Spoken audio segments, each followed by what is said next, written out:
Hi guys, welcome back to our YouTube channel. So in this tutorial, we're gonna learn how can we add color tone in Microsoft Excel in the image that we have selected.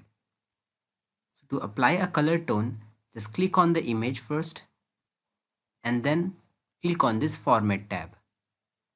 And just after clicking in this Adjust group, we have the second option, that is color. So all the settings related to color, we have to do it from here. So just click on that. And the second option, you can see color tone. And when you move from left to right, then the tone will increase. What does tone means? That's the temperature, the color temperature. So when you will move from left to right, the color temperature will increase.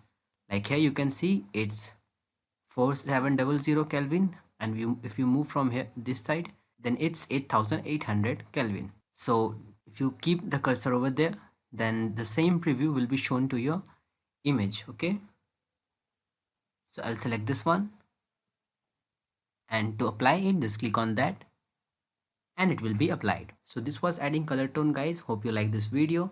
Thank you.